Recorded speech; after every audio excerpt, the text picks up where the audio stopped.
एक छोटे से गांव में एक बुजुर्ग पिता अपने बेटे और बहू के साथ रहते थे। बेटा शहर की एक प्राइवेट कंपनी में काम करता था और बहू बच्चों को ट्यूशन पढ़ाती थी।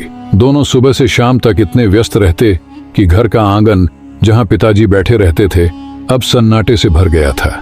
पिताजी का दिन बस इस इंतजार में बीतता, शाम को बेटा बहू साथ बैठेंगे, चाय पीते हुए दो बातें होंगी।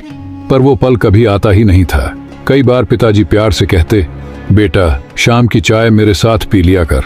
बेटा हंसकर टाल देता, पापा दिन भर थक जाता हूँ, जरा टीवी देख लूं। बहू कहती, पिताजी बच्चों को पढ़ा लूं, फिर बैठते हैं। पर फिर कभी नहीं आता था। दिन गुजरते गए और वो अकेलापन पिताजी को भीतर ही भीतर खा गया। एक दिन उन्होंने खाना छोड़ दिया। डॉक्टर ने कहा, शरीर तो ठीक है लेकिन मन टूट गया है, इन्हें दवा नहीं अपनापन चाहिए। बेटे ने ढेर सारी दवाइयां खरीद लीं पर थोड़ा समय नहीं दे सका। एक शाम बहू ने देखा पिताजी पुराने एल्बम खोलकर बैठे थे। हर तस्वीर को ऐसे देख रहे थे जैसे उनमें जिंदगी तलाश रहे हों। कभी मुस्कुराते कभी चुप हो जाते। बहू पास गई और बोली, पिताजी क्या देख रहे हैं? पिताजी ने हल्की मुस्कान के साथ कहा, यादें देख रहा हूँ बेटी।